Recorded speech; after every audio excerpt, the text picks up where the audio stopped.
সবাইকে নমস্কার জানিয়ে বলছি, প্লিজ দয়া করে কেউ কাউন্টিং এজেন্টরা এবং প্রার্থী ক্যান্ডিডেটরা তারা ভোটিং এলাকা ছেড়ে আসবেন না। স্ট্রং রুমে যেখানে কাউন্টিং হচ্ছে, মানে সেন্টারে, সেখান ছেড়ে কেউ আসবেন না। এটা বিজেপির প্ল্যান। প্রথম 2-3 রাউন্ডে আমি কালকে থেকেই বলছি যে ওদেরগুলো আগে দেখাবে, আমাদেরগুলো পরে দেখাবে। এবং অনেক জায়গায় 2-3 রাউন্ড কাউন্টিং করার পরে প্রায় 100টা জায়গায় কাউন্টিং বন্ধ করে রেখে দিয়েছে। এবং কল্যাণীতে ধরা পড়েছে 7টা মেশিন, যেখানে কোনো মিল নেই। এটা টোটাল ফোর্সফুলি সেন্ট্রাল ফোর্সকে দিয়ে চারিদিকে তৃণমূল কংগ্রেসের উপর অত্যাচার করছে, অফিস ভাঙছে, জোর করে দখল করছে। এসআইআর নামে আপনারা দেখেছেন ভোট লুট করেছে যাতে যে সিটগুলো জিততে পারে। কিন্তু এখনো এমন 70টা সিট আছে, 100টা সিট আছে যেগুলো আমরা এগিয়ে আছি, সেগুলো বলছে না। টোটালটাই মিথ্যে নিউজ খাওয়াচ্ছে। আগে ডিআইসিও এই খবরগুলো দিত, কিন্তু তাকে কালকে চেঞ্জ করে দেওয়া হয়েছে।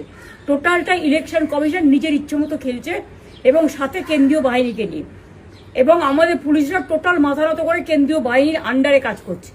সুতরাং আমি আমাদের কাউন্টিং এজেন্টদের, আমাদের সমস্ত পার্টির কর্মীদের বলবো, অত মন খারাপ করার কারণ নেই। আমি বলেছিলাম সূর্যাস্তের পরে আপনারা জিতবেন। 3 রাউন্ড 4 রাউন্ড কাউন্ট হলেও এটা 14 রাউন্ড থেকে 18 রাউন্ড কাউন্ট হয়, তখন আপনারা জিতবেন। Wait and see, watch.